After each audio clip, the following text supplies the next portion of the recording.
सभी विद्यार्थियों को मेरी ओर से नमस्कार। आज की इस कक्षा में आप सभी विद्यार्थियों का हार्दिक एवं आत्मीय स्वागत है। आज का विषय है गणित, कक्षा 9वीं।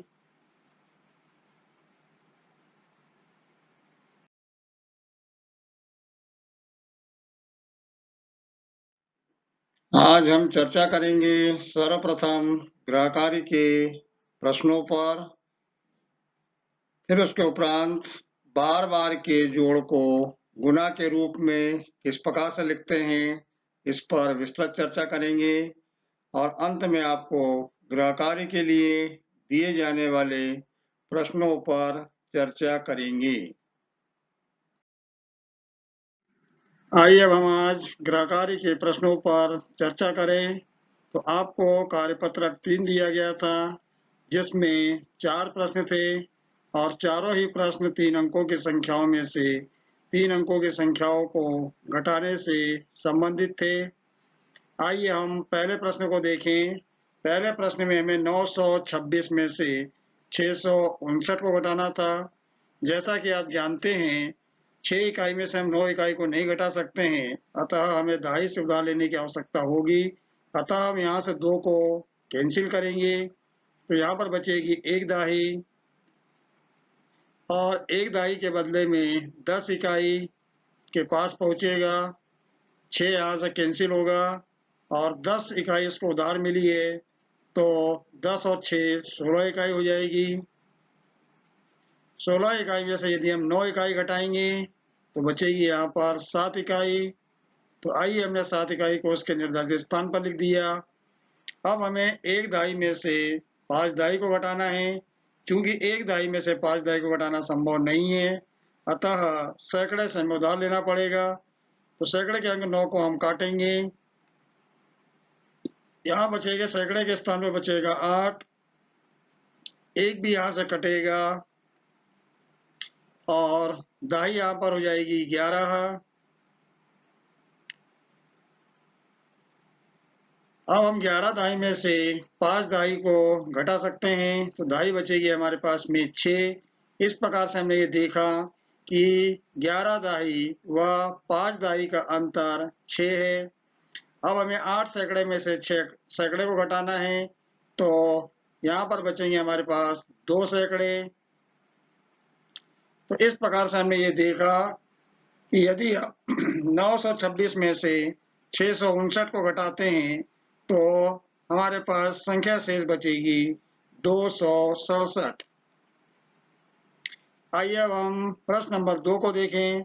यहाँ पर हमें 753 में से 287 को घटाना था। चूंकि यहाँ पर इकाई का अंक 3 है, यहाँ पर इकाई का अंक 7 है, 3 इकाई से हम 7 इकाई को नहीं घटा सकते हैं, अतः उधार लेने की आवश्यकता होगी।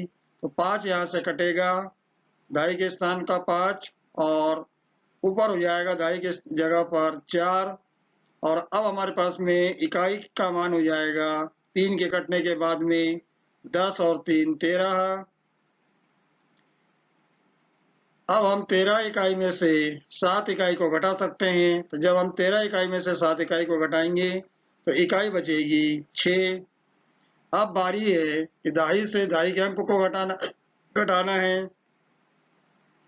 सैकड़े से हमें यहाँ पर उधार लेने की आवश्यकता होगी, अतः सैकड़े का अंक 7 यहाँ से कटेगा और सैकड़े के स्थान पर यहाँ जाएगा 6। 4 को भी यहाँ से हम काट देंगे। अब दहाई हो जाएगी हमारे पास में 14, क्योंकि हमने सैकड़े से 1 सैकड़ा उधार लिया, अर्थात 10 दहाई उधार ली थी और 4 दहाई हमारे पास पहले से थी। इस प्रकार से हो जाएगी ये 14 दहाई। 14 दहाई में से हम 8 दहाई को घटा देंगे, तो हमारे पास दहाई बचेगी यहाँ पर 6। अब हम सैकड़े के अंक से सैकड़े के अंकों को घटाएंगे, अर्थात हमें 6 में से 2 को घटाना है, तो यहाँ बचेगा 4। तो इस प्रकार से हमने ये देखा कि यदि हम 753 में से 287 को घटाते हैं तो हमें जो संख्या शेष मिलेगी वह मिलेगी 466। आइए हम प्रश्न नंबर 3 को देखें। प्रश्न नंबर 3 में हमें 545 में से 397 को घटाना है। यहाँ पर भी वही स्थिति है, इकाई का अंक छोटा है ऊपर की संख्या का और नीचे की संख्या का इकाई का अंक बड़ा है, अर्थात हम 5 इकाई में से 7 इकाई को नहीं घटा सकते हैं। अतः हमें दाई से उधार लेने की आवश्यकता होगी। दाई का अंक 4 यहाँ से कटेगा और दाई की संख्या यहाँ पर 4 से 1 कम अर्थात दाई बचेगी यहाँ पर 3 और इकाई की संख्या इस 5 को मिला करके टोटल हो जाएगी यहाँ पर 15। अब हम 15 इकाई में से 7 इकाई को घटाएंगे तो हमारे पास यहाँ पर इकाई बचेगी 8। अब हमें 3 दाई में से 9 दाई को घटाना है, किंतु ये संभव नहीं है। अतः हमें सैकड़े के 5 को यहाँ से 1 कम करना पड़ेगा, तो 5 के स्थान पे यहाँ पर हो जाएगा 4 और 1 सैकड़ा अर्थात 10 दाई और ये 3 दाई मिलकर के हो जाएगी दाई के पास 13 दाई। 13 दाई में से हमें 9 दाई को घटाना है, तो दाई बचेगी हमारे पास में 4। अब हमें 4 में से 3 को घटाना है, अर्थात 4 सैकड़े में से 3 सैकड़े कम करना है, तो सैकड़े यहाँ पर बचेंगे 1। तो इस प्रकार से हमने ये देखा कि यदि हम 545 में से 397 को घटाते हैं तो हमारे पास संख्या मिलेगी 148। आइए अब हम प्रश्न नंबर 4 को देखें। प्रश्न नंबर 4 में हमें इकाई है यहाँ पर 6, इकाई है यहाँ पर 7। 6 इकाई से हमें 7 इकाई को घटाना है, संभव नहीं है। अतः हम दाई से उधार लेंगे तो दाई का अंक कटेगा और 5 से 1 कम अर्थात यहाँ पर बचेगा 4। क्योंकि हमने दाई से 1 दाई उधार ली है अर्थात 10 इकाई उधार ली है, पहले से हमारे पास 6 इकाई थी, अतः यहाँ पर इकाई की संख्या हो जाएगी 16। 16 में से 7 घटेगा, यहाँ पर बचेगा 9। 4 दाई में से हमें 0 दाई घटाना है, बड़ा आसान सा काम है, कोई फर्क नहीं पड़ेगा यहाँ पर, तो 4 दाई हमारी ज्यों की त्यों रहेगी। 8 सैकड़े में से हमें 5 सैकड़े को कम करना है, तो 8 में से 5 को यदि हम घटाते हैं तो यहाँ पर बचेगा 3। तो इस प्रकार से हमारे पास जो संख्या बची वह हो जाएगी 349।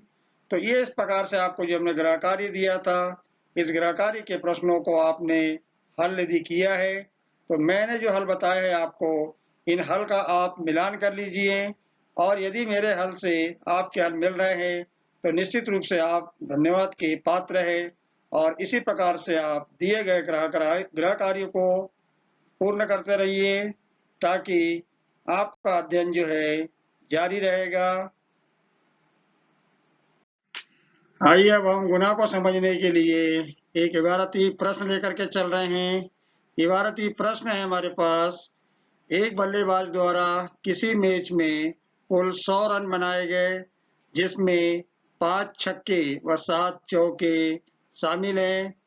तो यह है हमारे पास में वो खिलाड़ी जिसके द्वारा कुल 100 रन बनाए गए हैं और जिसमें जो है 5 छक्के व 3 चौके शामिल है।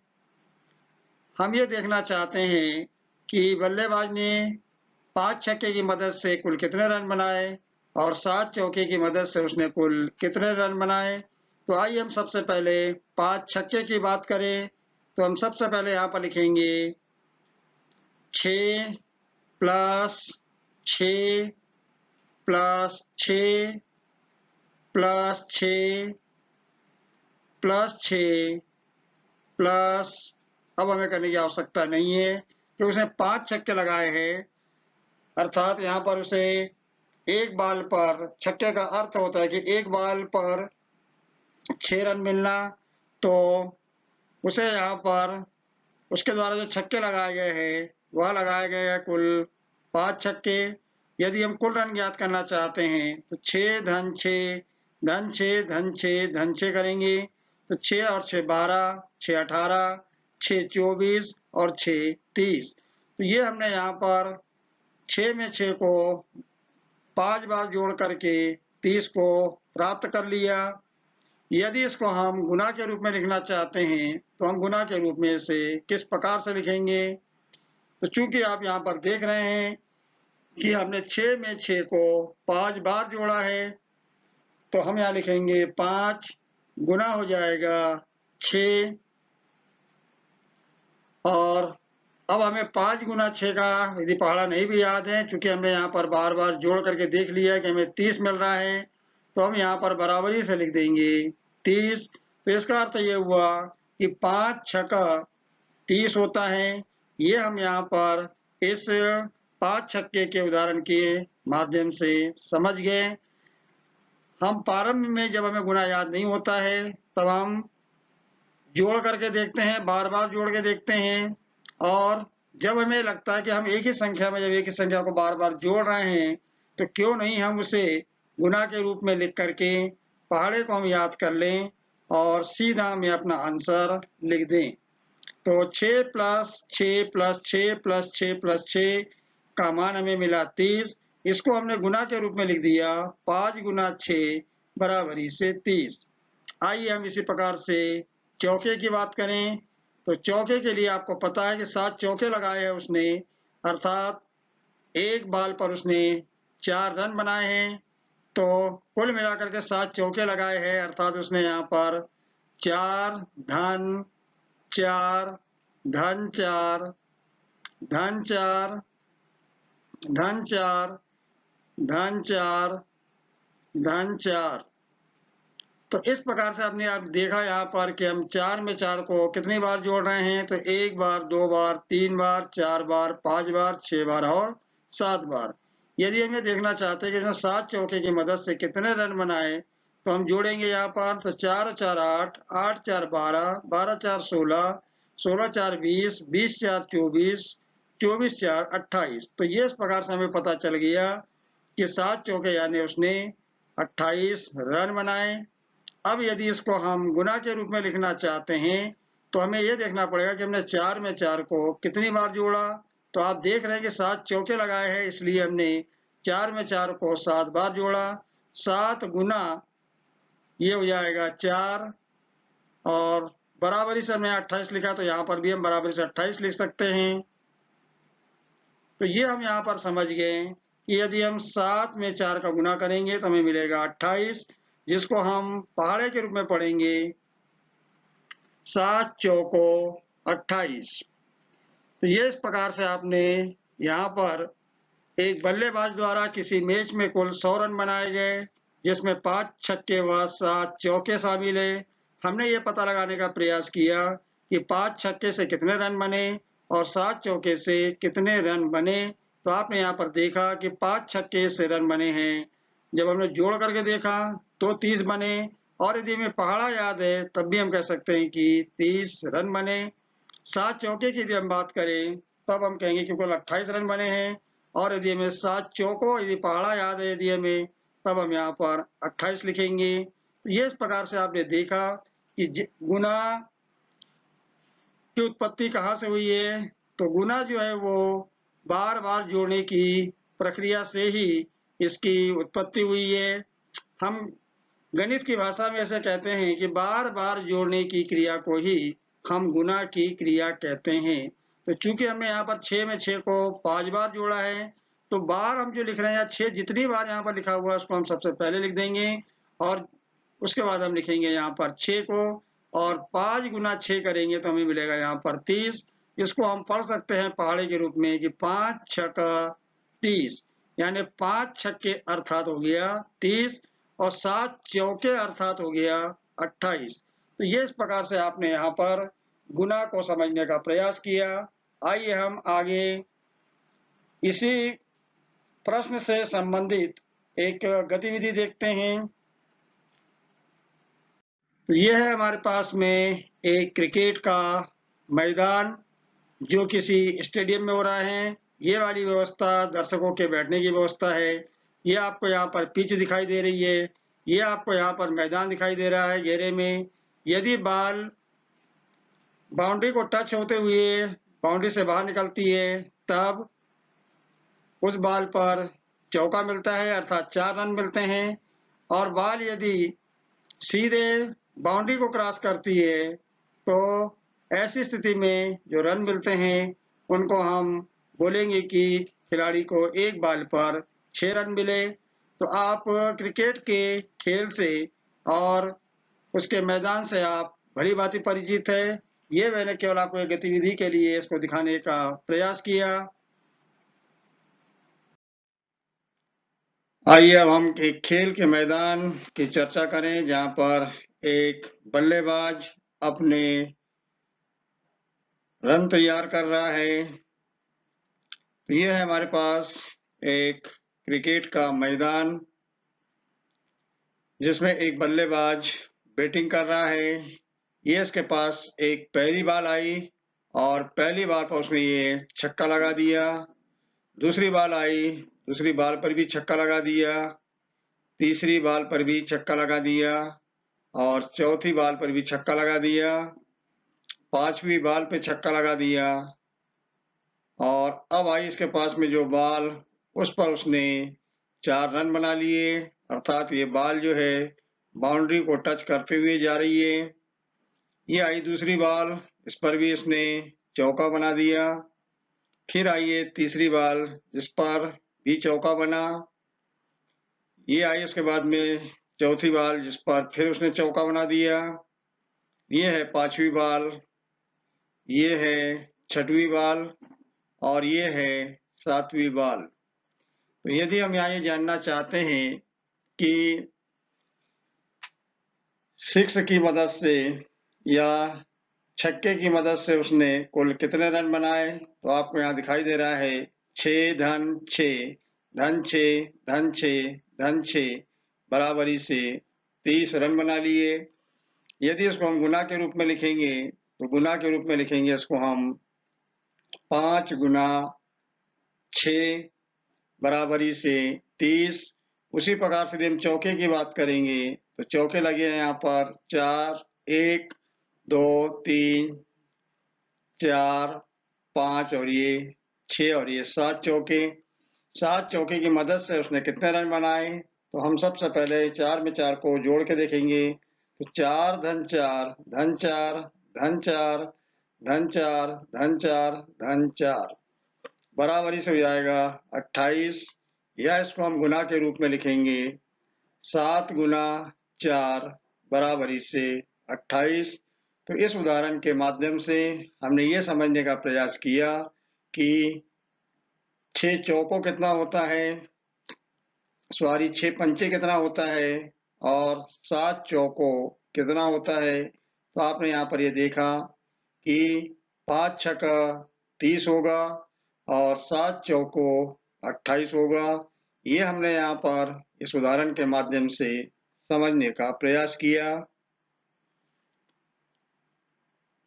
आइए अब हम एक अन्य उदाहरण के माध्यम से इस बात को समझने का प्रयास करें कि बार बार के जोड़ को गुना के रूप में किस प्रकार से लिखते हैं। तो ये है हमारे पास 4 डिब्बे। इन चारों डिब्बों में हम शंकु रखने जा रहे हैं। तो इस पहले डिब्बे में मैंने शंकु रख दिए 7, 1, 2, 3, 4, 5, 6 और ये 7। इसी प्रकार से दूसरे डिब्बे में भी 7 शंकु रखूंगा, तीसरे डिब्बे में भी 7 शंकु रखूंगा और चौथे डिब्बे में भी 7 शंकु रखूंगा। और इन सबको मुझे जोड़ना है। तो जोड़ने के लिए मैंने यहाँ लगा दिया प्लस साइन। इसको मैं लिखूंगा 7 प्लस 7 प्लस 7 प्लस 7। यदि इन सबको जोड़ेंगे तो जोड़ने पर हमें मिलेगा 7 और 7 14, 14 और 7 21, 21 और 7 28। तो इनका योग मिलेगा हमें यहाँ पर 28। तो इस प्रकार से हम कह सकते हैं कि इन 4 डिब्बों में जो कोण रखे हुए हैं, जो शंकु रखे हुए हैं, उनकी संख्या है 28। यदि हम इस बार बार के जोड़ को गुना के रूप में लिखना चाहते हैं तो गुना के रूप में हम कैसे लिखेंगे, इस बात को आप ध्यान दीजिए। 4 गुना 7 बराबरी से 28। तो हमने यहाँ पर बार बार जोड़ की क्रिया की मदद से गुना की क्रिया को समझने का प्रयास किया। यहाँ पर मैं आपका ध्यान इस बात की ओर लाना चाहूंगा कि 4 गुना 7 को हम किस प्रकार से लिखेंगे, कौन पहले आएगा, कौन बाद में आएगा। तो डिब्बों में जितने शंकु भरे हुए हैं या जो हम समूह लेकर के चले हैं, समूह की संख्या आएगी गुना के बाद, और कितने समूह हैं वो आएगा गुना के पहले। या हम ये कह सकते हैं कि हम 7 में 7 को कितनी बार जोड़ रहे हैं। चूंकि हम 4 बार जोड़ रहे हैं इसलिए 4 को हम पहले लिखेंगे। तो 4 गुना 7 बराबरी से हमें मिलेगा 28। ये लिखने में आपको किसी प्रकार की त्रुटि नहीं करना है। जब हम बार बार के जोड़ को गुना के रूप में लिखना चाहते हैं तो उसका सही तरीका होगा 4 गुना 7 बराबरी से 28, जिसको हम पढ़ेंगे 4 साती 28। तो ये इस प्रकार से आपने यहाँ पर इस गतिविधि के माध्यम से बार बार के जोड़ को गुना के रूप में कैसे लिखते हैं इसको समझने का प्रयास किया। आइए अब हम पिछले उदाहरण से संबंधित उदाहरण ही ले रहे हैं। यहाँ पर केवल हमने शंकुओं की संख्या प्रत्येक डिब्बे में बढ़ा दिए हैं। ये है हमारे पास 4 डिब्बे। पहले डिब्बे में हमने शंकु रख दिए 9, दूसरे में भी हमने रख दिए 9, तीसरे में भी हमने रख दिए है 9, और इसी प्रकार से हमने चौथे डिब्बे में भी रख दिए है 9। और इन चारों डिब्बों में कितने शंकु है इसके लिए हम यहाँ लगा देंगे प्लस साइन। चूंकि इस डिब्बे में 9 शंकु भरे हुए हैं तो यहाँ 9 लिखेंगे, फिर आएगा धन का चिन्ह, फिर आएगा 9, फिर आएगा धन का चिन्ह, फिर आ जाएगा 9, फिर उसके बाद प्लस साइन आ जाएगा और फिर आ जाएगा ये 9। यदि हम इन चारों डिब्बों में शंकुओं की संख्या देखें तो हमें मिलेगा 9 में 9 जोड़ेंगे तो 18, 18 में 9 जोड़ेंगे तो 27, और 27 में 9 जोड़ेंगे तो हमें मिलेगा यहाँ पर 36। तो हम ये देख रहे हैं कि इन चारों डिब्बों में शंकुओं की संख्या है हमारे पास में कुल 36। तो ये तो हमने अभी यहाँ पर 9 धन 9 धन 9 धन 9 बराबरी से 36 लिखा है, अर्थात हमने 9 में 9 को 4 बार जोड़ा है तो हमें मिला यहाँ पर 36। तो अब हम यदि इसको गुना के रूप में लिखना चाहते हैं, और आप यदि ये सोच रहे हैं कि मैं यहाँ पर 4 गुना 9 लिख रहा हूँ, तो आप बिल्कुल सही सोच रहे हैं, क्योंकि 4 डिब्बों में शंकु भरे हुए हैं और 9 चूंकि यहाँ पर 4 बार लिखा हुआ है इसलिए हम 4 को पहले लिखेंगे, 9 उसके बाद आएगा। तो 4 गुना 9 बराबरी से हमें मिलेगा 36। तो गुना में हम कह सकते हैं कि 4 नम 36, या ये कह सकते हैं कि इन चारों डिब्बों में शंकुओं की संख्या बार बार जोड़ने के पश्चात देखिए हमने तो हमें 36 मिल रही है। और यदि हमें पहाड़ा याद है, टेबल याद है, तब हम कहेंगे कि 4 नम 36।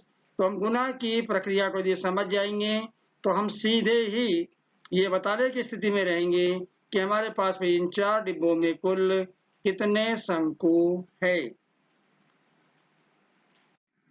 आइए मैंने अब यहाँ पर वही 4 डिब्बे लिए हैं इस उदाहरण में भी, और प्रत्येक डिब्बों में कोनों की संख्या, शंकुओं की संख्या है यहाँ पर 10, यहाँ पर भी 10 है, यहाँ पर भी 10 है, और ये आखिरी वाले डिब्बे में भी 10 है। हमें चारों डिब्बों में शंकुओं की संख्या ज्ञात करना है तो हमने लगा दिया प्लस का साइन। चूंकि यहाँ पर 10 शंकु भरे हुए हैं इसलिए हम लिखेंगे 10 धन 10 धन 10 धन 10 बराबरी से बड़ा आसान सा काम है। 10 और 10 20, 20 और 10 30, 30 और 10 40। तो हम ये कह सकते हैं यहाँ पर कि इन चारों डिब्बों में शंकुओं की संख्या है 40। अब यदि इसको हम गुना के रूप में लिखना चाहते हैं तो आप देखिए कि हमने 10 को यहाँ पर कितनी बार लिखा है।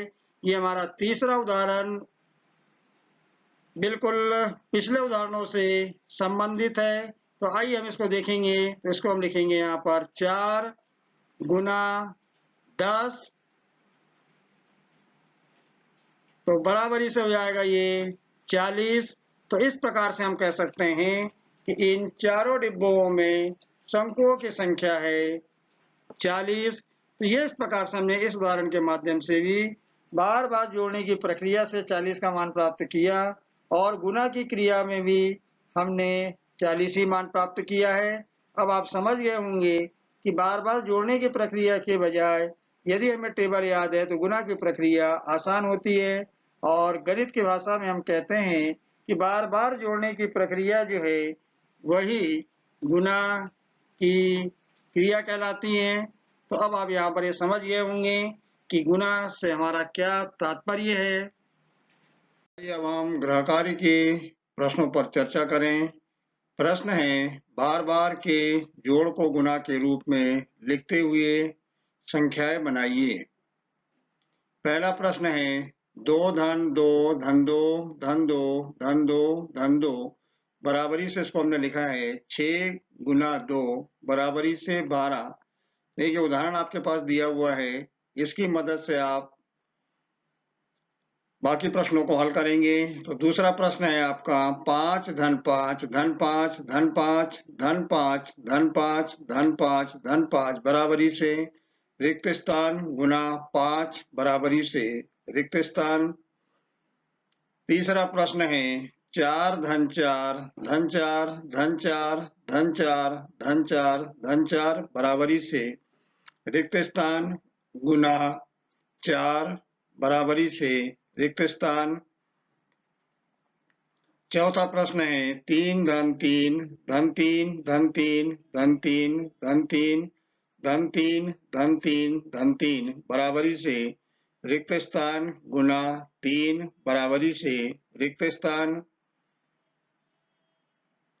पांचवा प्रश्न है, 6 धन 6 धन 6 धन 6 धन 6 धन 6 धन 6 बराबरी से रिक्त स्थान गुना 6 बराबरी से रिक्त स्थान। 6 नंबर पे है, 8 धन 8 धन 8 धन 8 धन 8 धन 8 धन 8 धन 8 बराबरी से रिक्त स्थान गुना 8 बराबरी से रिक्त स्थान। 7 नंबर पे है, 7 धन 7 धन 7 धन 7 धन 7 धन 7 बराबरी से रिक्त स्थान गुना 7 बराबरी से रिक्त स्थान।